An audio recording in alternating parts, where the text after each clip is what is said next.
another escalation in Vladimir Putin's war on Ukraine. For the first time in the 400-plus days since the invasion began, civilian areas of Moscow may have been targeted. This plume of smoke is the apparent aftermath of Russia shooting down a drone, one of 8 that their Ministry of Defense says was stopped over the capital. Посмотри, брат. Ты видишь? Вот Рома. So far, no deaths have been reported, though drone debris has damaged several buildings there. Russia is blaming Ukraine, and its Interior Ministry issued arrest warrants for 2 senior Ukrainian commanders. But an advisor for Ukraine's president issued this denial, saying, quote, "We enjoy watching and predicting an increase in attacks, but of course, we have nothing to do directly with it."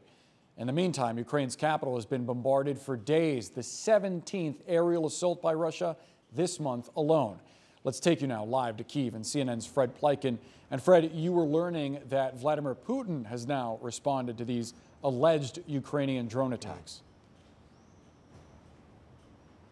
Hi there, Boris. Well, he certainly has, and he also points the finger of blame at Ukraine as well. One of the other things that was very interesting about that alleged attack that happened early in the morning hours is the Russians were very quick to point out that these were actually substantial unmanned aerial vehicles that made their way towards the Russian capital. They say these were fixed-wing aircraft and not some sort of octocopter that's a lot smaller than that. They said of the 8 that they took down, 3 of them were taken down using electronic measures, but they also said that they actually had to activate their air defenses and use missiles to shoot down the 5 others. So certainly this was a substantial attack, as the Russians put it, on Moscow. Absolutely unprecedented since the Russians started their full-on invasion of Ukraine. And you are absolutely right. Vladimir Putin, seemingly quite angry, pointed the finger of blame squarely at Kyiv. Here's what he said. Kyiv chose the path of intimidation of Russian citizens and attacks on residential buildings. It is a clear sign of terrorist activity. The Moscow air defense system worked satisfactorily. However, there is still work to be done to make it better.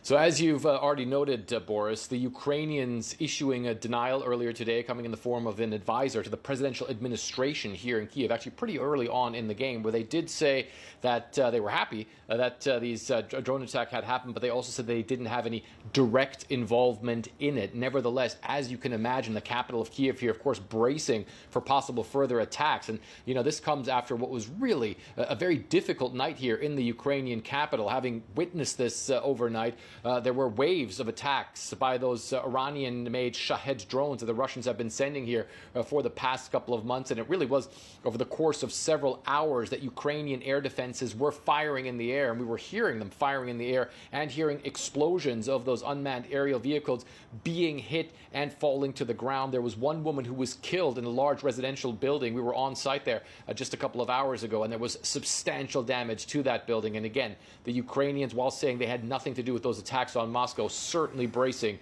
for what could be even worse to come. Boris? Yeah, again, the 17th attack focused on Kyiv by Russia just this month. Fred Pleiken from Ukraine, thank you so much. And Jim, we should note that these drone attacks in Moscow, some of them focused on one of the most elite areas of the capital city, not far from Vladimir Putin's residences. Elite and also civilian, and that raises some important questions. We're joined now by retired Air Force Colonel Cedric Leighton. Good to have you on. Let's look at some of these attacks recently, because one phenomenon we're seeing are multiple attacks in recent days and weeks inside, well, Russian-controlled areas of Ukraine down here, but also inside Russia itself. Kursk, Volgograd, close to the border, but also in Moscow, we have that strike on the Kremlin recently, which the U.S. says low confidence assessment was probably the Ukrainians. Now we have these drones here. On the issue of civilian targets, if that was indeed the intentional target here, what does that mean for Ukraine's war? I mean, certainly Russia has come under enormous criticism for directly and repeatedly targeting civilians in Ukraine. Well, certainly, Jim, if the Ukrainians are targeting civilians deliberately, that makes it a whole other ballgame, and that would be a very bad move on Ukraine's part. Because right now what they're enjoying is a lot of support from the West, because they are following, basically, or at least have until this point, followed the rules of war, the rules of armed conflict. And that becomes really important for Ukraine's war effort. They cannot afford to target civilians, and they shouldn't do so by mistake either. Let's have a look. We know that the Ukrainians have been using drones prior in this conflict on military targets, including some pretty old one here going back to the 70s. I mean, you know, a far cry from what we're seeing now, smaller, more mobile kinds of things. Could that lead, if this was Ukraine and if the civilian areas were the deliberate target, could that lead to disagreements with the U.S. And NATO partners? So one of the key things that the Ukrainians have done is they've used weapons like this Tu-141 drone, which is based, like you said, on a Soviet model that they've had for many, many years. The idea here is that they are using their own systems to target Russia. Right. They are not using Western systems, they are not using U.S. systems, and they're doing that deliberately because the U.S. has very specifically told them not to use Western systems. Notably, they used a Ukrainian manufactured missile to strike the Russian Moskva, flagship of the Black Sea Fleet, going back to the early stages of the war. But before we go, let's look back again at all these sites that have taken hits by Ukrainian forces in recent days, this just in the last 24 hours here.